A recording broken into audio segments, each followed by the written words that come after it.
안녕하십니까. 반갑습니다. 에듀피디에서 국어를 강의하는 정원상입니다. 자, 오늘은 2024년 3월 23일 치러진 국가직 9급 문제 우리 해설 강의 진행하겠습니다. 장사 우리에게는 뚜렷한 목표, 합격이라고 하는 목표를 통해서 또 여러분의 인내했던 시간들 정말 항상 응원해드리고 오늘 이 해설 강의를 통해서 또 충분히 우리는 배울 수 있는 내용 아직도 있고요.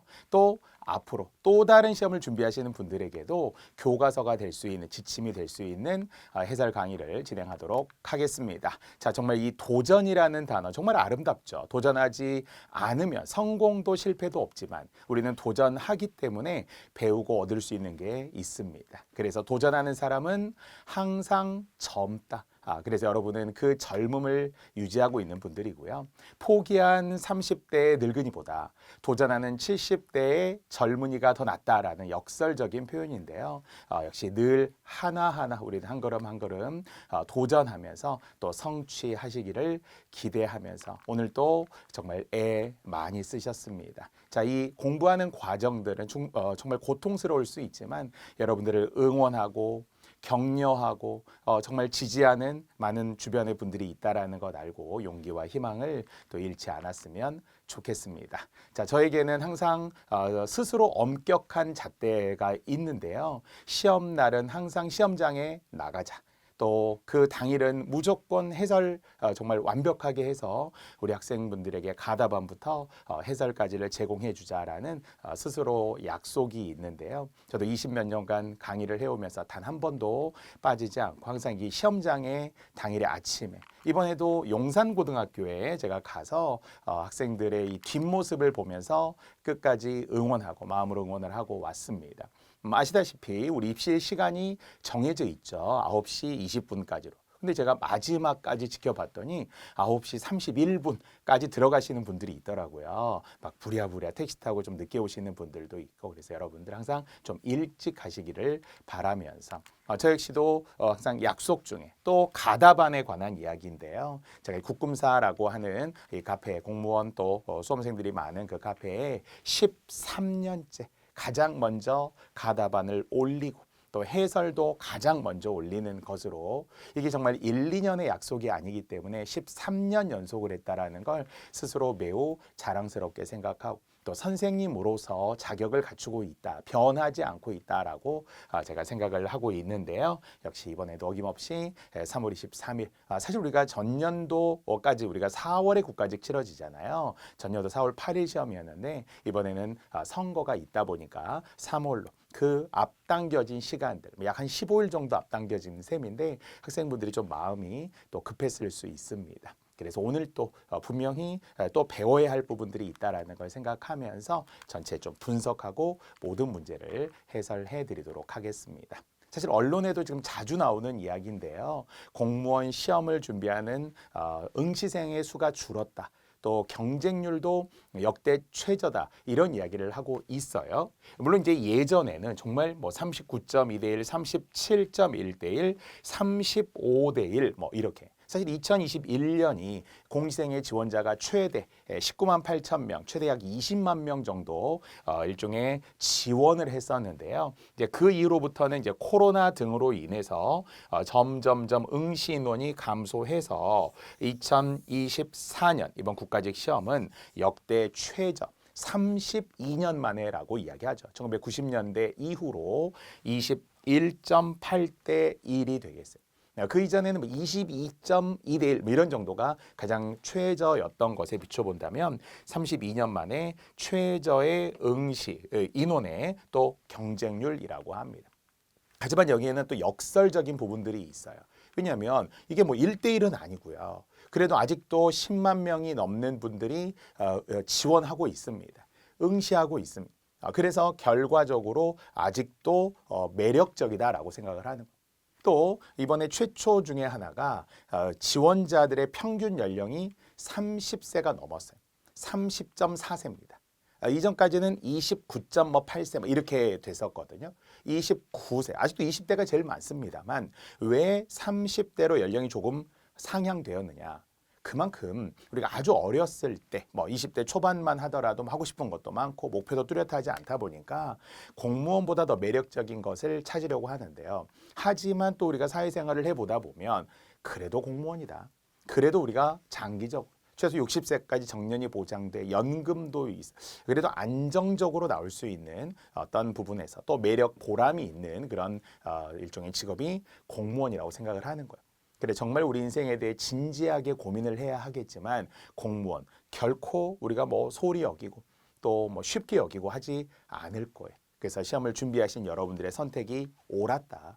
경쟁률이 낮다라는 것은 우리에게는 분명 기회인 거잖아요. 그래서 그 기회를 뿌듯하게 정말 우리가 공직의 정말 업으로서 평생의 업으로서 종사하고 또 봉사할 수 있다라는 것을 기쁘게 생각하셨으면 좋겠습니다. 자, 그래서 이번 시험의 결과, 뭐 전체적인 숫자 등을 통한 이제 데이터들 짧게 설명해 드리면 총 4,749명을 선발합니다. 물론 이제 전년도에 비해서는 약 600명 정도 줄어든 셈이긴 하지만 아직도 매년 우리가 국가직 포함해 또 뒤에 지방직도 기다리고 있으니까요. 선발합니다. 자, 10만 명이 이제 지원을 한 거예요. 대략. 그중에 78,422명이 응시를 해서 응시율은 75.8%의 응시율이라고 합니다. 응시율도 또 하락했다 이렇게도 이야기하는데요. 시험장에 가시면 이미 잠재적인 합격자라는 거예요. 시험에 가지 않는 그러니까 결과적으로 75%대라고 이야기하면 4분의 3 정도 지금 가신 거고요. 4분의 1은 이미 포기한 거예요. 뭐 여러 가지 사정들이 있었겠지만 말이죠. 자, 그렇게 10명 중 이미 2.42명은 결시를 했다라고 하고 또 5명은 평균적으로 과락을 하는 10명을 기준으로 했을 때 그러면 흔히 말하는 실질 경쟁률은 매우 낮아집니다. 평균으로서는 우리가 보았을 때는 경쟁률을 21.8%라고 이야기하지만 실질 경쟁률은 10대 1 미만이라는 거예요. 가까이 있는 아는 분들, 지인들 포함하면 그중에 한 분 합격한다라는 이야기죠. 그게 바로 여러분이 여러분이 주인공이 되시기를 바라는 거고요. 자, 그리고 이제 항상 우리가 시험이라고 하는 것은 결국 두세 문제의 싸움이라고 봐야 되겠죠. 시험을 준비했던 시기라든지 아니면 어떤 능력이라든지 이런 거와 상관없이 정말 쭉 목표를 향해서 가다 보면 남는 문제가 그 두세 문제. 그래서 사실 항상 좀 마음이 아프죠. 두세 문제 때문에 아깝게 떨어진 분들도 있고요. 그 두세 문제를 극복해서 또 겸손하지만 운이 좋았다. 그래도 정말 이 위기를 내가 잘 넘겼구나. 이렇게 안도하시는 분들도 있어서 그 두세 문제, 과목당 두세 문제. 이번에는 뭐 영어가 뭐 사실 어려웠다. 영어는 워낙 격차가 크기 때문에 영어가 어려웠다라는 얘기가 가장 많고요. 행정학, 행정법 무난했다. 뭐 이렇게 한국사도 무난했다. 자, 국어를 기준으로 본다면 뒤에 더 자세히 분석을 하겠지만 아주 어렵다라는 느낌은 없었는데 역시 시간이 빡빡했다. 항상 이야기하죠. 이제는 국어를 20분에 풀기 좀 어려워. 25분 전후로만 풀어줘도 상대적으로 다른 과목에서 시간을 좀 뺏어오게 되겠지만 국어, 영어에 정말 투자할 수 있는 시간이 확보되는 것도 중요한 실력이 되겠죠. 자, 그래서 여러분은 합격할 가능성 충분히 있다. 정말 우리는 지원했고 응시했기 때문에 그리고 아직도 이제 우리는 준비해야 하는 분들이 있어요. 다음 시험을 위해서 준비하는 분들도 있어서 그 2025 변화되는 공무원 구급 시험과 관련된 이야기까지 또 분석해 드릴 겁니다. 자, 어쨌든 이 누적된 결과인데요. 국가직 구급의 이제 13개년을 분석하고 12가지 영역으로 제가 이제 나누어 보았는데 압도적으로 비문학, 문학이지만 이제는 비문학의 비중이 더욱 더 높아질 것이 바로 피셋 화가 되면서 또 약간은 이제 우리는 수능화가 되면서 논리 문제 또 역시 우리는 비판 문제, 평가 문제 이런 문제들이 이제 들어온다는 거죠. 그래서 비문학의 강세는 앞으로도 더욱 더 두드러질 것이다. 뭐 최근 몇 년간 이미 비문학은 8문제, 9문제 문제로 거의 고정돼 있고요. 정말 많을 때는 뭐 10문제 전후로 이렇게 출제되기도 합니다. 자, 그래서 현재 가장 많이 출제되는 비문학이라는 것을 13개년 분석 포함해도 알 수 있겠죠. 자, 그리고 이제 예전에 비해서는 확실히 줄어든 어문 규정과 문법이에요. 정말 한 문제, 두 문제. 이번에도 각각 한 문제씩 출제되었는데요. 이렇게 어문 규정과 문법의 비중은 상대적으로 조금 낮아지고 있고 왜냐하면 이게 단순 암기형 문제다, 지식 문제다, 이제 이런 인식이 있어서 논리 문제, 사고 문제, 추론 문제 이렇게 뭐 사고력을 요하는 문제들을 많이 낸다라는 게 인사혁신처의 방향으로 확정이 되었으니까요. 자, 어휘 문제는 그럼에도 국어의 가장 또 근간이 되는 거죠. 기본이 되는 거기 때문에 이 안에 포함되어 있는 사전적 의미, 문맥적 의미, 다의 관계, 동음 이의 관계, 심지어는 한자어와 관련된 또 한자 연계된 문제들도 있죠. 이번 문제도 역시 한자를 도금 주지 않았고요. 그러나 네모 속에 들어갈 어휘 세 개를 주는 거라서 한자어 연계라고도 볼 수 있는데요. 자, 어휘 문제. 자, 한자성어도 이번에 나오지 않았지만 뭐 예전에는 정말 평균 한 문제씩 나왔다고 봐야 되겠죠. 13개년에 열세 문항이 나왔으니까요. 물론 이번에는 마지막 지문 쪽에 만시지탄이라고 하는 한자성어, 물론 시기에 늦었음을 탄식한다라는 건 아시잖아요. 지문 속에 이제 일부 활용은 됐을 뿐 공식적으로는 이번에 나오지 않았고요.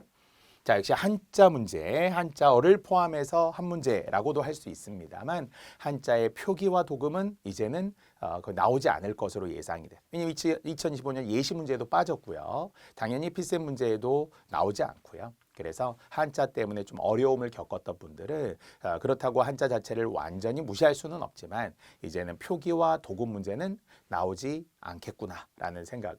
물론 이것은 국가직에 한해서예요. 역시 우리는 6월에 치러지는 지방직 시험이라든지 또 7월 이후에 치러지는 군무원 시험, 뒤에 또 하반기에 치러지는 지방직 7급 시험으로 보더라도 나올 수 있어요. 아직 나올 수 있으니까 한자 공부도 어렵지만 결코 소홀히 하지 않아야 합니다.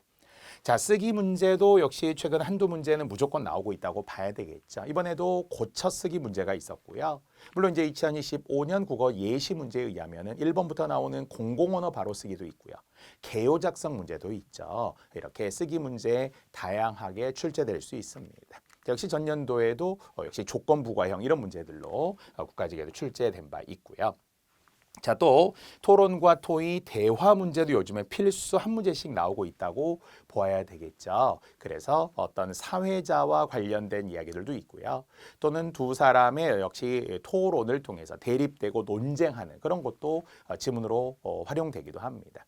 또 대화의 역시 원칙. 요즘엔 대화가 중요하죠. 소통, 공감, 경청, 이번에도 뭐 어휘로도 경청이 나오긴 했지만 이런 대화의 기술이 또 중요하기 때문에 대화 관련 문제들도 한 문제에 출제되고요.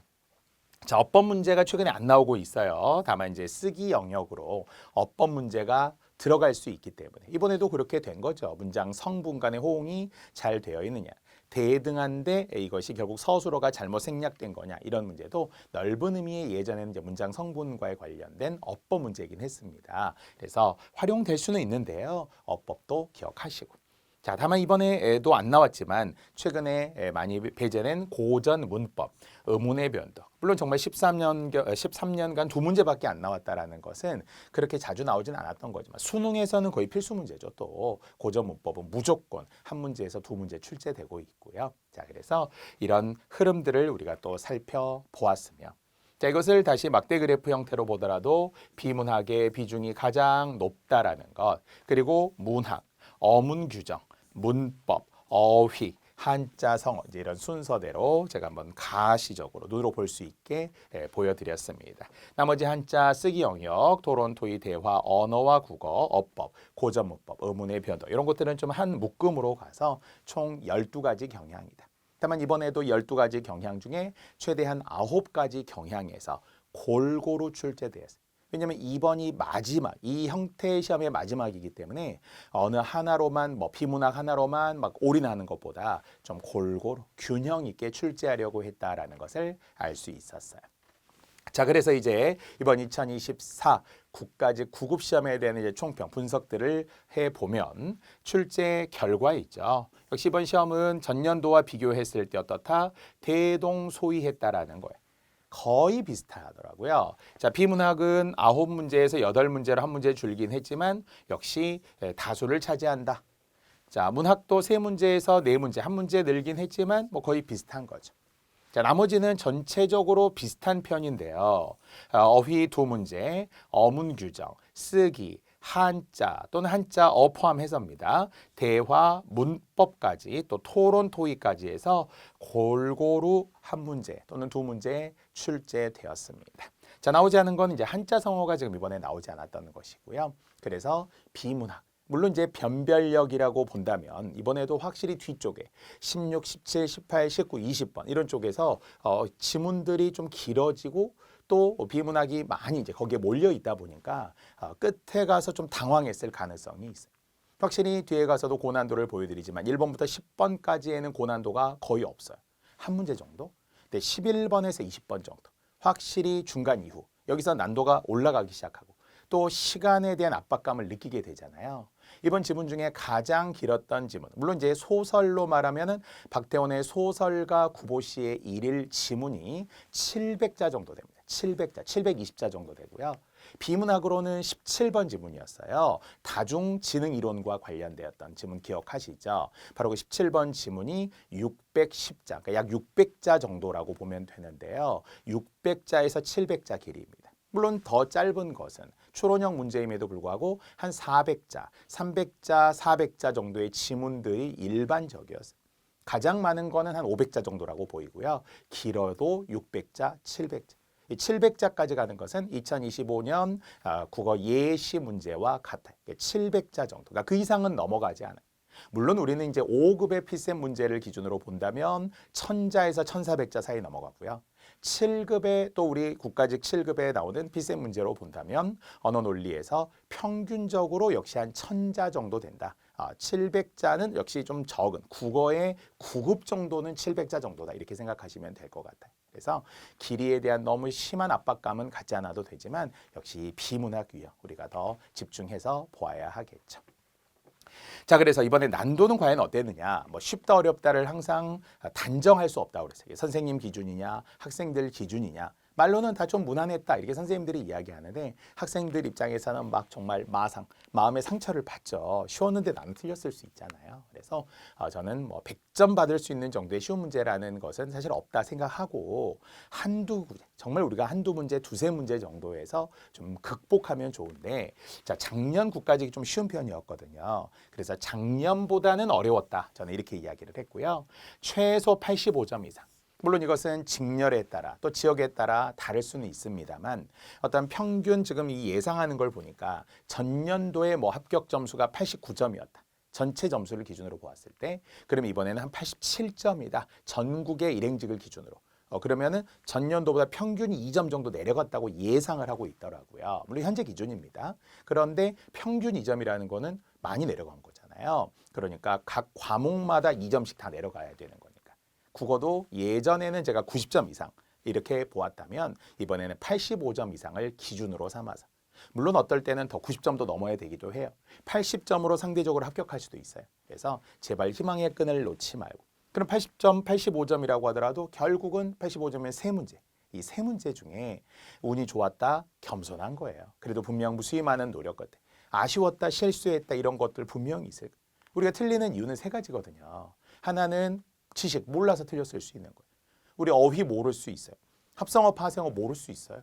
이런 몰라서 틀리는 거는 억울하지는 않지만 그래도 분명한 거는 실력 부족이 맞죠.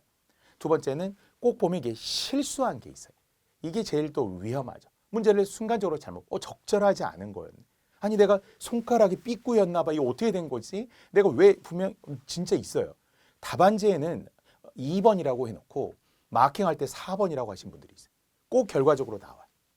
근데 이게 정말 연습이 부족한 뭐 초시생들도 그런 경우들도 생기지만 시험에 대한 강박, 불안, 초조 이런 확신 없음 이런 데서 나오는 경우들이 생기더라고요. 그래서 역시 실수해서 틀리는 것도 있어요. 세 번째는 이것도 진짜 안타까운 건데 갈등하다 틀리는 거. 막 고쳐서 막 이제 손 떨리기 시작하는 거예요. 이제 논리가 부족하다 보니까 확실성이 떨어지는 거예요. 2, 3번 헷갈려. 이거 다시 어떡하지? 내는 순간까지도 이게 확신이 안 되는 거예요. 그래서 저는 틀리는 이유는 세 가지다. 그러면 이 해결책도 나와야 되잖아요. 첫 번째, 지식이 부족했어요. 몰라서 틀렸어요. 그럼 알아야죠. 노력을 통해서 이거는 빨리 극복해. 실수를 방지하기 위해 적절하지 않은 애 엄청 별표를 쳐든 동그라미를 쳐도 화살표를 써놓든 뭐 어떤 나만의 흔적을 통해서도 실수가 없어야 되죠. 그리고 세 번째, 이 갈등하는 걸 줄이는 것. 그러려면 갈등하는 문제들을 많이 풀긴 해야 돼요. 나를 흔들리게 만들었다. 그러니까 논리적으로 정말 이렇게 부족하고 갈등하게 만들었던 문제들이 있거든요. 문제가 지저분하다라고 말할 수도 있지만 그러나 우리는 문제에 대한 신뢰성, 객관성을 담보로 하고 보는 시험이기 때문에 그렇다면 우리가 맞춰가야죠. 당연히 우리가 뭐 절이 싫으면 중이 떠나는 건데 그 절에 맞춰야 되죠. 생활하려면. 그렇듯이 결국 우리가 국가적 문제 유형에 맞게 또 공식적인 시험 문제에 맞게 우리 논리를 빨리 교정하고 연습해야 해요. 자, 그런 문제들이 우리가 해결해야 할 문제. 이것만 해결해도 우리는 합격할 수 있는데요. 자, 여전히 비문학과 문학의 강세. 자, 그리고 이제 구별해야 될 7급 또는 2025 대비 9급 예시 문제 유형인 이 피셋형, 결국 공직 적격성 검사라고 이야기하는 이 피셋, 그중에 이제 언어 논리 문제겠죠. 강화되었다. 자, 그래서 박스형 문제. 박스형 문제라는 거는 이제 네모가 있다는 거잖아요. 물론 이번에도 단순 어문 규정이나 어휘 문제 같은 경우는 보기 없이 나오는 두 문제가 있었지만 이런 대부분이 박스형 문제다. 물론 이제 2025년도 넘어가면 100% 보기 문제라고 생각을 해요. 네모가 있을 거라는 거고요. 자, 그리고 공식적인 이해, 그리고 추론, 빈칸. 사실은 빈칸 추론이라고 우리가 말을 합치면 이것도 5문제죠. 이름으로는 이해, 추론, 빈칸. 19, 20번에 빈칸 이렇게 있었고요. 순서 문제도 이번에 2문제나 있었죠. 1번부터 시작하고 또 뒤에 보기가 들어갈 위치, 이순신의 난중일기 이야기, 이렇게 순서 문제도 이게 다 피셋 문제입니다. 여기에 나오지 않은 것 중에는 뭐 비판 문제라든지 이제 뒤에 나오지만 참 거짓 문제, 아니면은 논리와 관련된 전제 결론 문제, 강화 약화 평가 문제 무조건 들어올 거예요. 2025년에는. 그래서 교집합을 우리 잘 찾아야 됩니다. 자, 시험 끝난 제자들과 제가 다 이야기를 하고 연락하고 들었을 때 난도는 무난했으나 독해가 많아 시간이 빡빡했다. 이렇게 학생들이 평가를 했어요. 역시 시간이죠, 시간. 그래서 다시 한번 시간을 어디까지 우리가 용인할 수 있느냐. 결국 5과목을 통해서 10시부터 11시 40분까지 우리가 100분 동안 시험을 치러야 되다 보니까 각각 주어진 시간은 평균 20분이 맞지만 그러나 국어는 20분에 풀기 어렵다라는 거예요. 다들 뭐 최상위권 분들은 그래도 23분, 24분 이렇게 푸시는 분들도 있어요. 그것도 최상위권에 가깝다고 봐요. 뭐 20분 전에 완성하기는 좀 쉽지 않아 보이긴 합니다만 그런데 이제 26분, 7분 이렇게 넘어가는 건 좀 많아 보여. 30분 넘어가는데 이거는 좀 안 된다고 봐야 되잖아요.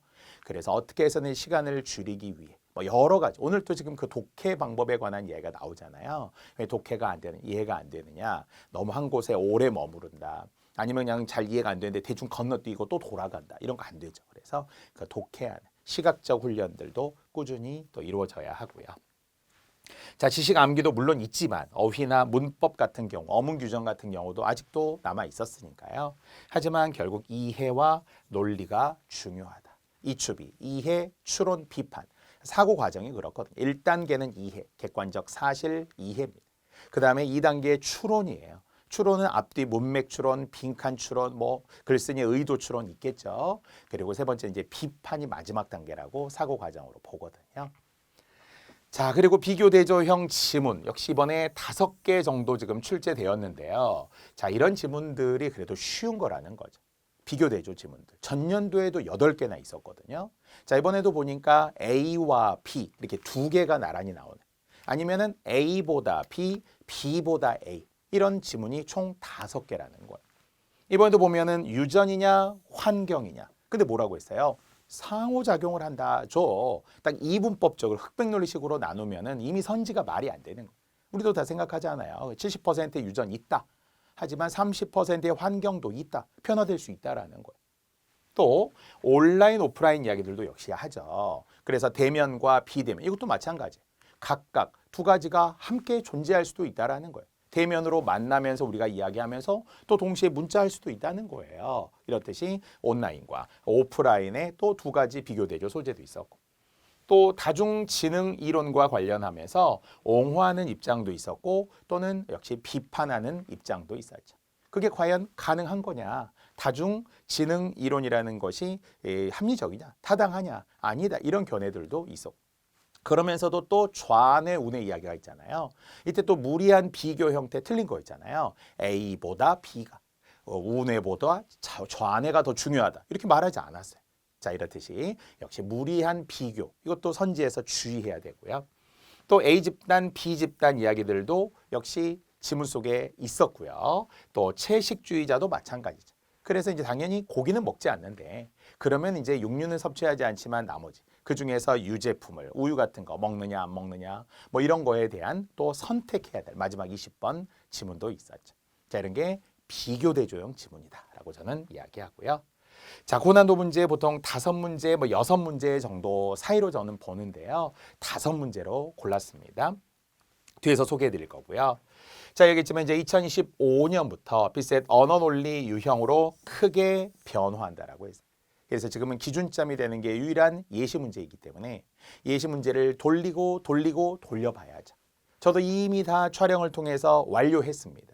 예시 문제, 변형 문제, 유사 문제 다 만들어놔요. 200문제를 만들어 놓았기 때문에 여러분들 꼭 한번 2025년 예시 문제 보세요. 사실 이번 시험을 보고서도 선제적으로 준비하신 분들은 그런 이야기를 했어요. 나 예시 문제 풀어봤는데 그것과 유사한 문제가 있었다는 거. 있었어요. 가장 기본적인 순서 문제, 이해 문제, 추론 문제 또는 고쳐쓰기 문제 분명 공통적인 문제들이 있거든요. 그래서 2025년부터라고 무조건 생각하지 말고 혹시 지금 지방직 또 준비하시는 분들이 있겠죠. 국가직과 동시에. 그래서 지방직 시험 준비하시는 분들 또는 군무원 준비하시는 분들도 2025년 대비 예시 문제는 꼭 한번 풀어보시고 또 제 해설 강의 꼭 들으시고요. 자, 그래서 이제 신유형이라고 할 수 있는 명제 논리. 이 명제 논리라고 하는 것 자체가 바로 이 참 거짓과 관련되기도 하고요. 또는 역시 전제와 결론 문제도 들어가기도 하고요.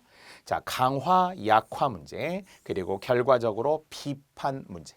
역시 적절한 것, 적절하지 않은 것에 따라서 판단을 달리 해야 합니다. 자, 여러분이 도전하고 있었기에, 오늘 또 도전했기에 여러분들을 응원하고 따뜻하게 격려해드리고 싶고요. 또 열정과 노력을 점수로 계산할 수는 없습니다. 점수는 내가 아니에요. 우리가 노력했는데 아쉬운 점수를 받을 수는 있습니다. 하지만 또 그걸 통해 우리는 겸허하게 받아들이고 인정할 건 인정하고 또 내가 할 수 있는 또 다음의 노력들을 우리가 해나가는 거죠. 정말 우리는 100세 인생 속에 있습니다. 50세에 어떤 일을 우리가 할 것이며 그러면 60세 이후의 삶은 또 어떤 삶이 될 것인지를 정말 진지하게 우리가 고민해야 되고요. 그래서 공무원 시험, 뭐 정말 우리가 먹고 사는 경제 문제도 물론 있지만 면접에는 또 그런 이야기보다 우리가 공익에 봉사한다. 이런 사회적인 삶에 대한 또 우리가 좋은 가치관을 갖고 있어야 되는데 그 도전이 결코 헛되지 않기를 점수로 환산할 수 없는 그 노력과 열정이 있다는 걸 또 잊지 말고 여러분 힘내셨으면 좋겠습니다. 자, 그래서 이미 2023년부터 이렇게 기사로 나오기 시작을 했죠. 구급 공무원 시험이 암기 위주 방식에서 탈피한다. 이 탈피 지금 된 거잖아요. 자, 그리고 역시 뭐 단순 암기 문항의 비중을 줄이고 추론형 문제. 제보에도 보았듯이 공식적으로는 추론 문제가 3문제. 비문학 추론이었죠. 그리고 나아가 빈칸 추론 이런 거 포함해서 최소 5문제 이상이 출제가 된 셈입니다. 자, 또 그래서 이제 구급 시험은 피스셋의 도입이 어렵다. 7급 국가직처럼 아니면 5급 역시 행시처럼 이렇게 완벽한 피스셋 문제는 어렵단 말이죠. 시간으로도 25문제 이상, 뭐 60분 이상, 7급 시험은 지금 그런 셈인데 그렇게 되지는 않기 때문에 그래서 결국 국어와 영어 과목에서 이와 같은 변화를 꾀할 예정이다. 이미 그 전부터 점진적으로 변화되고 있었지만 이번 시험에서도 또 입증이 된 암기와 지식 위주 시험에서 탈피하여 논리 문제, 다시 추론형 문제 이런 문제가 많이 들어왔다라는 것을 결과적으로 알 수 있었습니다. 자, 이제 마지막 하나 더인데요. 자, 그래서 이제 2023년 국가직 구급 유형과 그리고 이번 시험을 치른 2024년 유형의 유사성 분명 있었죠. 역시 문제 방식들도 대동소이했다고 했어요. 자, 그런데 이제 우리가 가장 주목해야 될 부분이 2025년 시험이라는 거예요. 국가직부터 도입이 될 역시 반 피셋 문제가 지금 들어온다고 보아야 돼요. 완전한 피셋이라고 할 수는 없지만 기존 유형과 그리고 또 피셋 유형이 섞일 거기 때문에 이 시험도 우리는 또 주목해서 봐야 되겠죠. 그래서 여러분이 보신 2024년 국가직 구급시험 또는 앞으로 시험을 보실 분들도 분명히 있으니까요. 그래서 바로 이 위치라고 봐야 되겠죠. 자, 이 유형의 공통 분모는 무엇인가? 앞으로 활용될 수 있는 결국 피셋형 문제라는 게 뭐냐라는 거죠.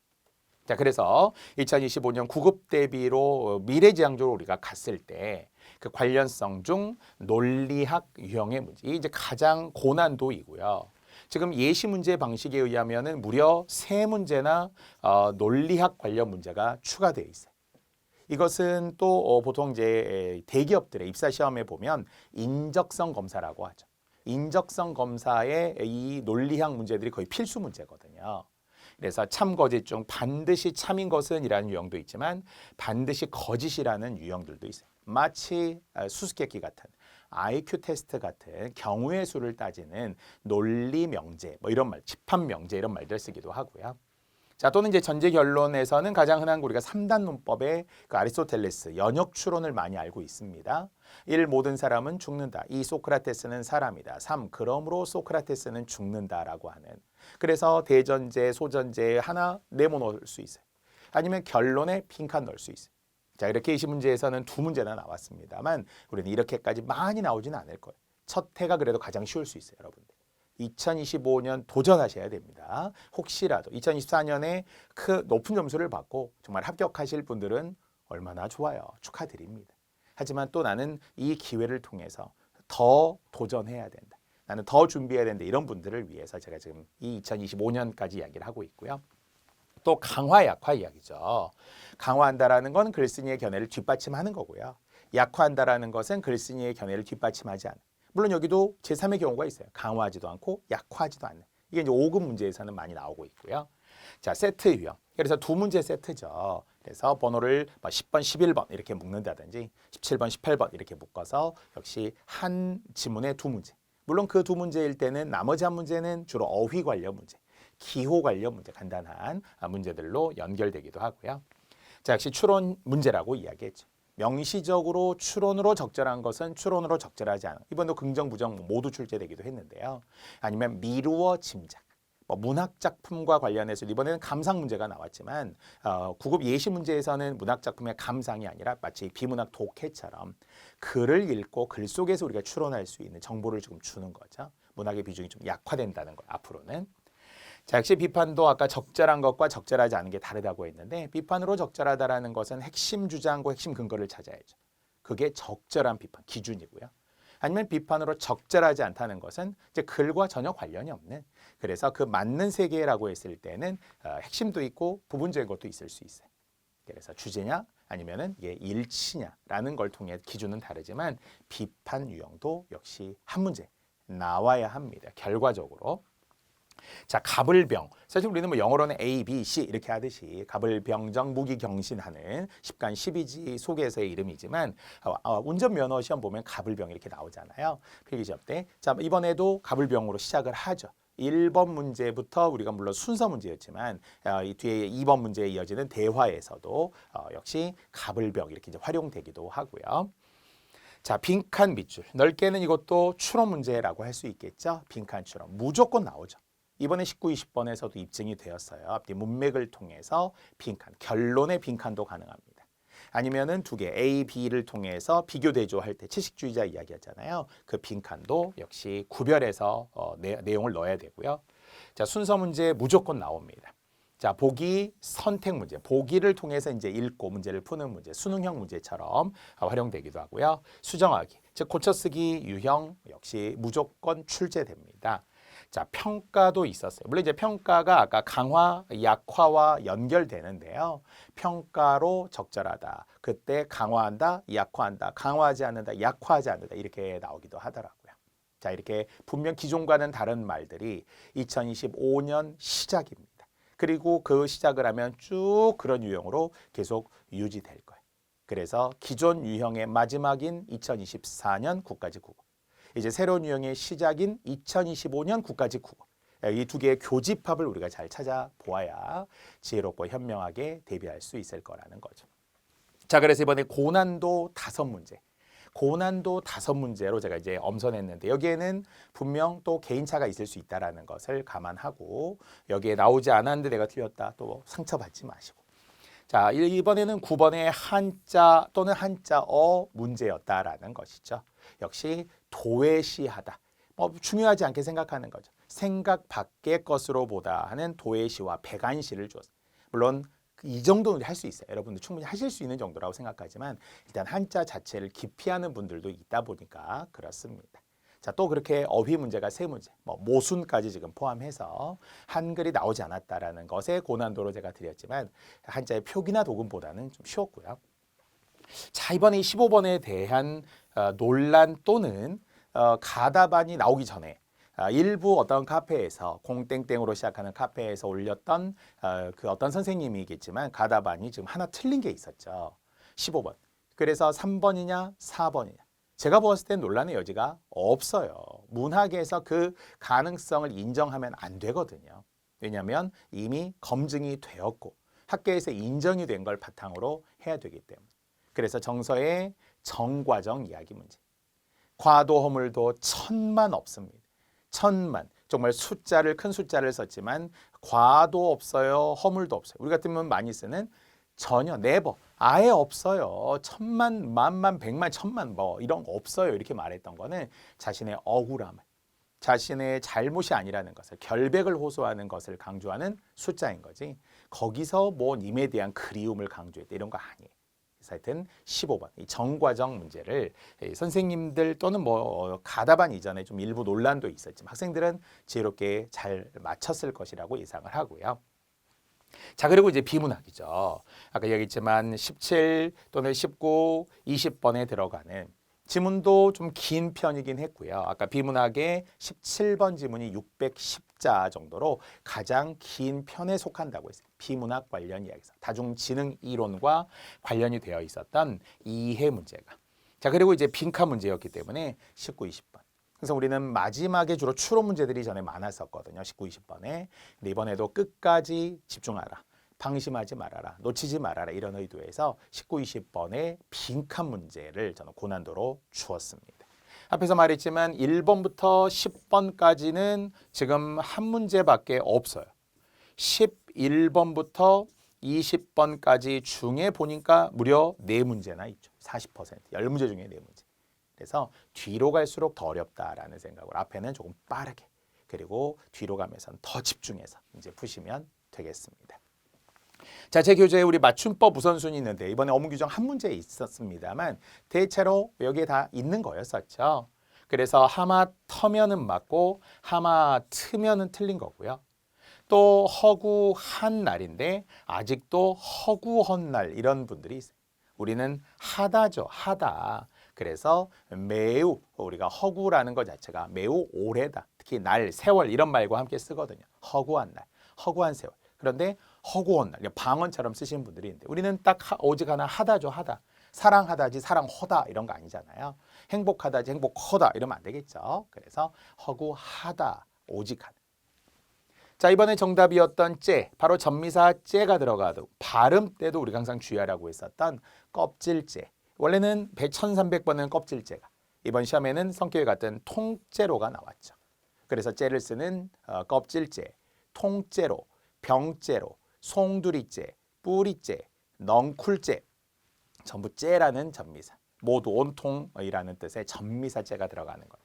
발음부터 틀리면 안 된다는 거죠. 지금 이게 틀린 거를 이야기하는 거예요. 껍질채. 그러면 이게 안 됐던 거죠. 통채로. 그러면은 안 됐던 거죠. 그렇죠? 그래서 결과적으로 째를 썼어야 한다라는 거죠. 얘는 지금 오타로 나와 있어서 그렇습니다. 가까이 있습니다. 맞춤법도 우리는 배제하지 않아야 돼요. 좀 줄어든 거는 맞지만 이거 지식 틀리면 안 되죠. 자, 그런데 최근에 이 재밌는 예 중에 하나가 우리 518번에 있는데요. 다디달다냐 달디달다. 밤양갱이라는 노래가 요즘 많이 들리더라고요. 달디달고 달디달고 달디단 밤양갱. 자, 그런데 이게 틀린 거예요. 그러니까 제가 이 노래를 들을 때마다 저거 안 되는데.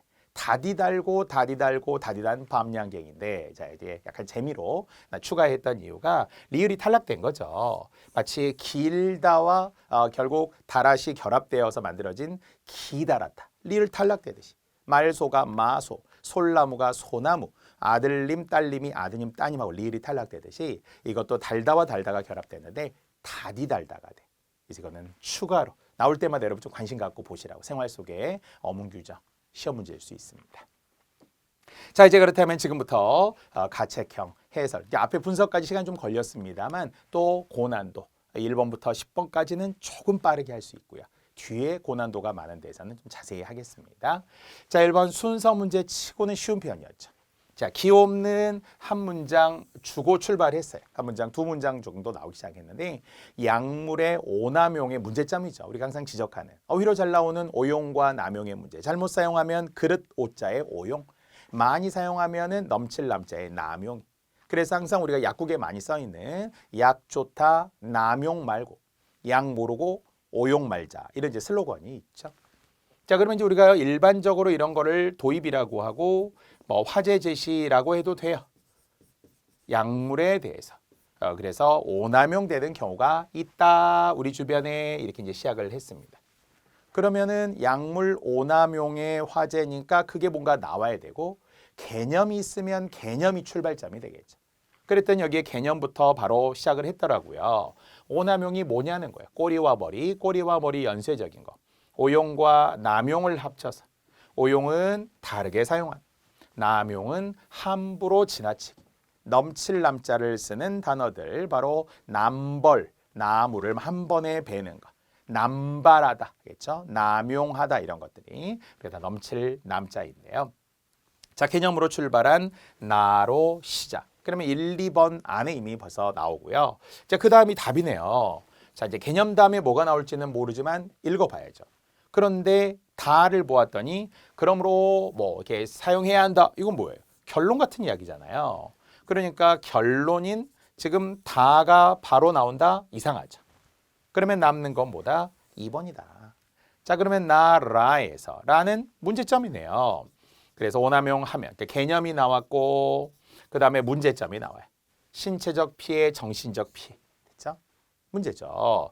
자, 그리고 그 문제점이 더구나 더 커져요. 내성이 더 생겨요. 이렇게. 그래서 문제점이 더 확대되고 있죠.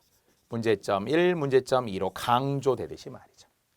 마지막 결론이라고 했어요. 그래서 이런 흐름대로 갔더니 자, 나 다음에 문제점 라.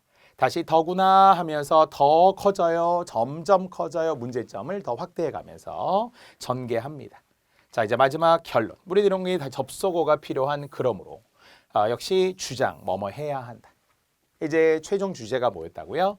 약물을 사용할 때는 반드시 이 의사나 약사와 상의하고 설명서를 확인하여 목적에 맞게 적정량을 사용해야 한다 그랬어요.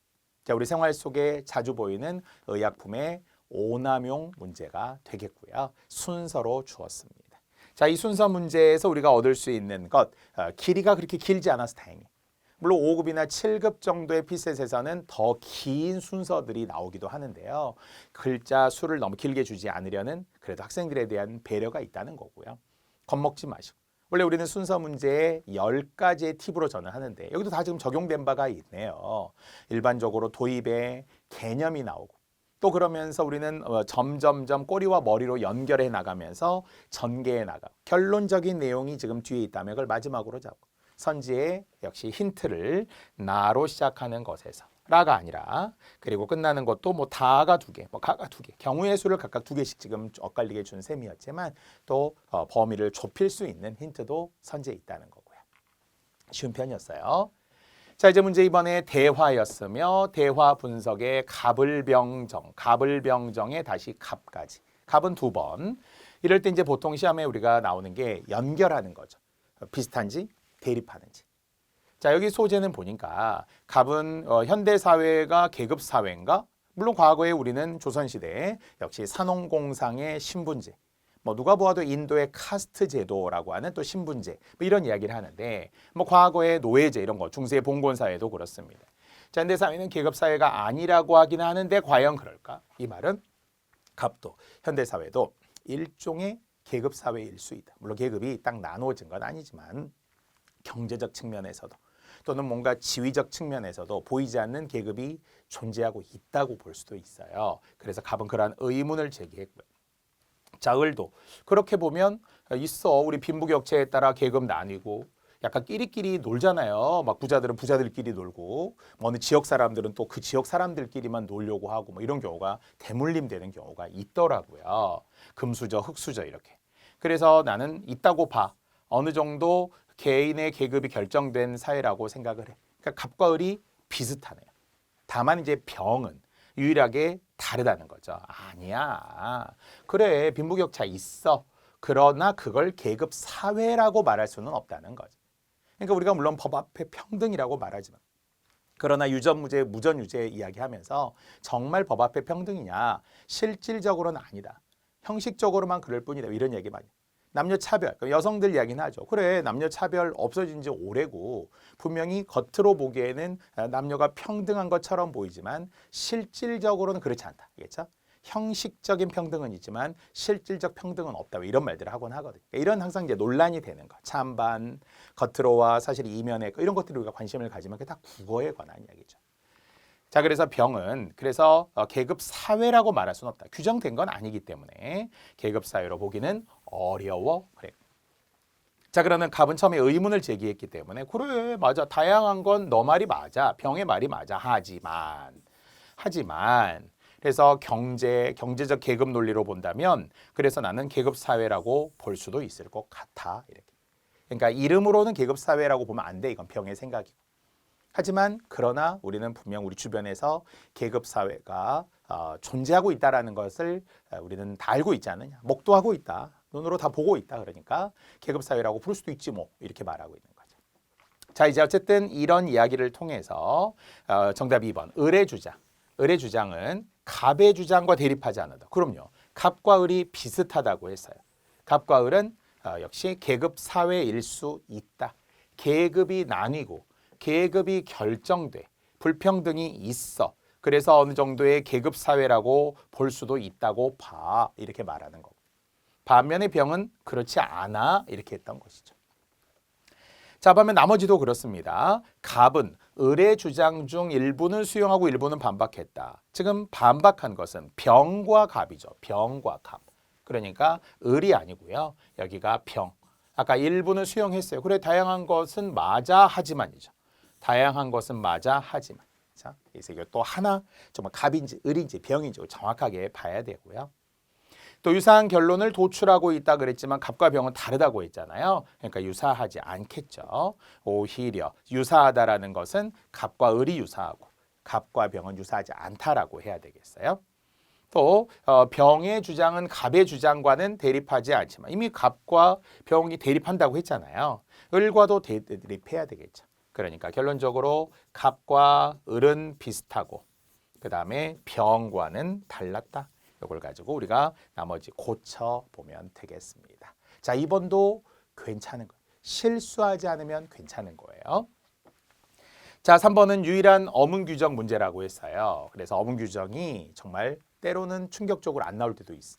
하지만 정말 우리가 10년 전 거슬러 가면 거의 절반 가까이 4대 어문규정이라고 하는 한글 맞춤법 또는 표준어 규정, 외래어 표기법, 로마자 표기법 이런 것들이 계속 나오고 있었잖아요. 자, 생활 속에 표준어입니다. 우리 다 들어본 말이고요. 아까 우리 보았던 것처럼 닭을 아니에요. 닭을 통째로. 아까 우리가 째 중에 기억나는 거 껍질 째, 송두리 째, 병 째, 다시 한번 넝쿨째 굴러온 당신 째입니다. 발음도 통째로 이렇게 하지 말라고 했어요. 바비큐라고 하는 거 통째로 구워서 통닭이라고 하는 거죠. 맞습니다. 자, 반면 아까 허구헌이 아니라 허구한이라고 했던 100% 하다, 허구하다. 그래서 주로 허구한의 형태로 쓰이는 매우 우리가 오래다, 오래구자를 쓰는 한자이거든요.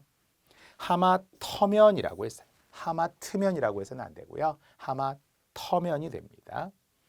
자, 허리가 잘룩하다. 사실은 유일하게 4번을 보고서 맞는 건가? 이렇게 고민하신 분들이 있었을 수도 있어요. 그러나 모음조화에 의하면은 오와 허리는 잘룩한 것이 아니라 허리는 잘록한 거죠. 아에 오에 양성모음을 주면 퐁당처럼 풍덩처럼 말이죠. 그렇다고 허리가 절룩하다 이런 말은 없고요. 허리는 오직 하나 가늘게 이렇게 안에 쏙 들어갔어요. 이런 것들이 허리가 잘록하다라고 했어야 하겠죠. 자, 고쳐서 허구한 하마터면 오아오아 잘록하다. 알겠죠? 이것의 셋말은 허리가 짤록하다도 맞아요. 사전에 의하면 셋말로도 맞다고 합니다. 허리가 잘록하다, 허리가 짤록하다. 이렇게. 자, 그래서 우리는 아까 또 보여드렸던 달디달다 아니고요. 다디달다. 이런 것도 추가로 더 아시면 좋겠죠. 자, 4번은 어휘 문제 알다입니다. 자, 알다는 동음이어는 없어요. 다의어만 5개 나와요. 근데 5개 다이어 중에서도 또 다이어가 또 들어가요. 그래서 한 최대로만 12개 정도의 예가 사전에 있더라고요. 자, 이제 적절하지 않은가. 자, 어렵지 않았던 것은 리을과 이 4번을 연결시키는 게 전혀 1도 관련이 없었기 때문이죠. 자, 어떤 일을 어떻게 할지 스스로 정하거나 판단해. 스스로 정하거나 판단해. 그래서 뒤에 나오지만 너가 알아서 해. 알아서, 이 세상 제일 무서운 말, 알아서 결정해. 왜? 책임과 권리와 의무를 다 주는 거예요. 자, 그래서 어쨌든 알아서 해. 스스로 정하거나 판단, 이런 얘기고요. 근데 이게 지금 리을이라고요. 4번이라고요. 나는 그 팀이 이번 경기에서 질 줄 알았어. 내 생각에는 질 줄 알았어. 사전에는 이길 줄 알았어. 이렇게 똑같아요. 이길 줄 알았어. 질 줄 알았어. 이런 것처럼. 자, 그래서 지금 적절하지 않았기 때문에 지금 내용에서는 너가 알아서 해. 이런 예가 나와야 리을에 어울리는 거고요. 아니면은 참고로 아까 질 줄 알았어, 이길 줄 알았어, 이건 뭐라고요? 나 그러하다고 믿었어, 그렇다고 나 생각했어 라는 의미의 알다의 다의어라는 이야기죠. 그러니까 우리는 애초에 중심 의미, 그냥 뭐 알아, 날 이제 알고 있어, 이런 의미의 알아를 우리가 되게 확대해가면서 쓰는 확장적 의미, 2차적 의미, 문맥적 의미, 전위적 의미, 이게 다이어의 주변 의미들로 지금 넘어간 거죠. 자, 반면 나머지는 모두 맞아요. 굳이 표시하지도 않았어요. 능력이나 소양이 있어요. 7개 국어를 할 줄 알고요. 두 사람은 서로 알고 지낸 지 오래고요. 또는 내가 알 바 아니야. 관여하거나 관심을 갖지 않을 거야. 이렇게 된 거죠. 그래서 어휘 문제의 의도는 사전. 가장 기본은 사전. 그래서 사전에 정말 얘들을 거의 그대로 활용하거든요. 여러분 표준국어 대사전. 아니면은 정말 뭐 최근에 뭐 네이버의 사전이라든지 뭐 다음 사전이라든지 이런 포털에, 물론 포털의 사전에 틀릴 때가 간혹 있긴 하지만 그래도 거의 지금 데이터들이 축적이 돼가면서 비슷해지고 있고요. 그래서 빨리 가깝게 사전 찾는 연습 하셔라라는 의도로 출제했고요. 자, 5번도 아까 우리 2번의 대화 문제처럼 이번에 이제 진행자가 있어요. 물론 토론도 토의도 아니에요. 일종의 나와서 출연을 한 거예요. 뭐 대담처럼 말이죠. 자, 그런데 이런 질문, 마치 우리가 이전 특기평가처럼 주긴 하는데 너무 겁먹지 않아도 되겠습니다. 자, 그런데 역시 이것도 확실히 틀린 하나, 바로 적절하지 않은 3, 4번 중에 우선순위를 따져보자는 거죠. 소거를 통해서 우리가 풀다 보니까 대체로 틀린 것을 3, 4번으로 먼저 보는 것이 순서는 맞다. 요령을 10초라도 줄일 수 있는 요령으로 제가 많이 소개하는데요. 자, 그러면 저는 이제 3, 4번을 먼저 봤어요. 자, 그러면 상대방의 주장에 대한 이견을 소개하고 그에 대한 의견을 요청한다. 물론 전문가는 정말 전문적인 이야기를 하는 사람이고 진행자는 주로 어때요? 사회자 진행자는 객관적 공정성이 있고요. 뭐 너무 많은 논제에서 벗어나지 않아야 되고 이런 거 하잖아요. 그런데 벌써 이견을 소개할 수 있어요. 다른 의견도 있던데요. 이렇게 하기도 하잖아요. 그러면서 그에 대한 의견 어떻게 생각하시나요? 충분히 가능해 보입니다. 자, 4번은 상대방이 설명한 내용을 뒷받침할 수 있는 자신의 경험을 예시한다. 약간 이상한 것은 전문가가 더 뭐 강 교수라는 사람이 이야기를 좀 많이 할 것이고요. 뒷받침하는 거라고요. 아, 저도 그런 적이 있었어요. 제 경험에 비춰보면 진행자. 물론 뭐 그렇게 말하기도 약간 사적인 이야기를 할 수도 있습니다만 자신의 경험이 일단 있는지 없는지 예를 들어서. 우리는 처음 출발할 때 그런 이야기만 제가 어제 이런 일이 있었거든요. 얼마 전 이런 어디에 갔더니 이런 게 자신의 경험을 예시하는 건데 진행자의 어디를 보아도 자, 이제 모셨어요. 특히 시내 도심부의 제한 속도 조정에 관한 거예요. 기존의 70km에서 역시 60km/h죠. 그러니까 시속 70km가 아니라 시속 60km 정도로 줄였다는 거. 너무 과속하지 말래. 시내 도심부에서. 물론 어린이 보호구역은 30km고요. 또 실제 우리가 시내는 약 40km로 조정해 있지만 도로를 지금 이야기하는 거예요. 그래서 간선도로의 속도를 좀 낮추었다. 그래서 실제로는 한 2분 정도만 늦어지는 거예요. 근데 더 길게 보면 인명사고 예방, 오염물질 감소 이런 거 좋다라고 긍정적으로 진행자도 거기에 대해서 정리를 하고 강 교수도 계속 설득하고 있는 거죠. 그런데 다시 한번 어디를 보아도 자신의 경험을 예로 들지 않았다는 거예요. 맞아요. 제가 운전해 보니까 제가 얼마 전 나가 보았더니 이렇게 있어야 된다는 거죠. 그래서 전혀 언급되지 않았고요. 자, 반면 나머지는 다 있다는 이야기죠.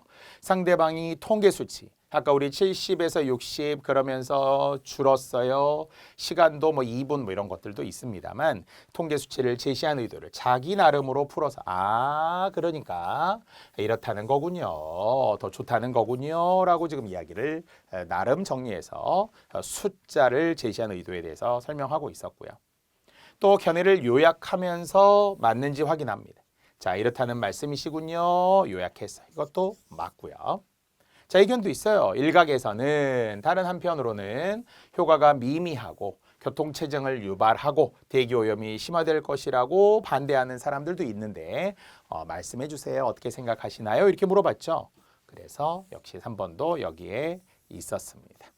자, 그러니까 각각의 우리가 위치를 보더라도 부분적으로 이렇게 나타나죠. 그러나 이럴 때 틀린 것은 확실히 틀린 것. 적절하지 않은 뒷부분. 여기에 또 주목해서 3, 4번 중에 우선순위. 끝까지 읽어야 된다는 거예요. 자, 이것도 우리가 실수해서 틀렸으면 너무나 억울할 거예요. 막 속상할 거예요. 자, 그 속상함이 우리 뒷부분에 표시가 있었는지, 여기까지 읽으려고 했는지, 이제 이걸 우리가 좀 봐야 되겠죠. 상대방 설명이라는 거 했겠죠. 내용 있었겠죠. 뒷받침하는 것도 당연히 있었겠죠. 그런데 자신의 경험을 예로 들어 말했는지 이것만 찾으면 되는데. 그렇죠? 자, 6번 유일한 문법 문제. 자, 이제 문법도 과연 어느 정도까지 나올 거냐. 우리가 문법 하느라고 힘들어요. 막 문법 특강 저도 막 해요. 학생들이 문법 때문에 심지어 국어를 포기한다고 이런 경우도 있지만 그러나 할만했던 거예요. 그래서 최소한 단어의 형성 방법이 나왔어요. 참고로 단어의 형성 방법은 2025 예시 문제도 그랬죠. 통사적 합성과 비통사적 합성. 물론 우리는 단어 형성 방법만 공부하면 안 돼요. 원래 우리가 문법의 시작이 단어와 형태소가 맞아요. 그래서 이제 단어의 갈래인 품사로 넘어가고 그래서 이제 문장으로 가죠. 문장 성분의 혼문장, 견문장, 문장의 짜임까지 가요. 이렇게 점진적으로 문법을 공부하는 게 맞는데요. 부담 주지 않으려고 그래도 중학교, 고등학교 또 공부하신 분이라 1회독만 하셨더라도 합성어파 하생어에 대한 이야기에 큰 부담은 없지 않을까. 왜? 더 깊이 들어가지 않았고요. 딱 되게 1차적인 문제로 나온 거잖아요. 이미 우리는 합성어냐 파생어냐 어근과 어근 다른 말로 실질과 실질이 만나면 합성 어근과 접사 바로 실질과 형식이 만나는 것을 파생어라고 하는데 종류가 같은 것끼리 짝지어졌다는 것은 결국 합성어끼리 묶었느냐 파생어끼리 묶었느냐. 그랬더니 바로 정답 1번에 지우다라는 동사의 전미사 개가 들어가서 명사로 품사도 바뀌면서 전미사가 붙은 파생. 새파랗다야 당연히 파랗다라는 형용사에 색깔을 강조하는 새파랗다. 새셋 시시시라는 이 형태 네 가지의 접두사가 존재하죠. 새파랗다, 샛노랗다, 시퍼렇다, 신누렇다 이렇게 되듯이 접두사 새는 뜻이 있냐 없냐라고 물으면 뜻이 있는 거예요. 접사에는 뜻이 있어요. 무슨 뜻이? 형식적인 뜻이. 뭔가를 강조하는 형식적인 뜻도 되고요. 뭔가 품사를 바꾸기도 하는 자격만 넣어주기도 하지만 그런 건 뜻이 있다고 말해요. 자, 그래서 지우개도 명사로서 지우는 것에 지우개, 베다의 베개, 덮다의 덮개, 마개에서의 막 플러스 에가 되면서 마개 이렇게 되는 전미사 이야기. 결과적으로 1번은 둘 다 파생어로 단어의 종류가 같다는 거죠. 자, 그런데 이제 나머지는 어떻습니까? 결국 조각 빼는 실질인 명사 합성. 드높이다는 원래는 높다에서 온 전미사 이가 파생어였는데 또 드높다, 드높이다, 매우 심하게 뭐 이런 것에 드세다 막 이런 거 하듯이 접두사 드가 파생어의 파생어에 짓밟다라는 것도 짓이라고 하는 접두사죠. 짓밟다, 짓이기다, 짓누르다 하듯이 전형노을 명사명사 어근어근 합성어 풋사과 접두사 푸신 건 우리 이제 다 알죠. 풋사과 풋과일 이렇게 하듯이 풋고추. 자, 돌아가다 돌다와 가다가 결합된 합성어이기 때문에 단어의 종류가 다르다는 거죠. 자, 이렇게 합성어, 파생어, 파생어, 합성어, 파생어, 합성어. 뭐 경우의 수를 합성어끼리 묶었다면 되겠죠. 파생어끼리 묶었다면 될 수는 있었겠죠. 총 8개 단어가 나왔고요. 단어의 종류 문제가 되겠습니다. 자, 합성어, 파생어 문제. 자, 충분히 우리가 할 수 있는데 이제 우리가 맨날 여기까지만 하는 게 아니기 때문에 그 다음 문법도 공부해야 하고요. 여전히 2025년 예시 문제에도 2번, 3번의 문법 문제가 2문제 나와 있어요. 그러니까 문법은 해야 합니다. 비문학처럼 읽기 형태처럼 나오더라도 분명히 바닥에는 문법적 이해가 있어야 한다는 거예요. 자, 시간상 우리는 일단 6번까지만 해보고요. 잠시 후에 7번부터 20번까지. 어쩌면 아직 본격적인 고난도가 나오지 않은 거죠. 9번부터가 고난도 시작이었으니까요. 그래서 앞에 분석하느라고 우리가 시간이 좀 많이 왔기 때문에 쉬었다가 7번부터 20번까지 또 이어서 해설 강의 진행하겠습니다.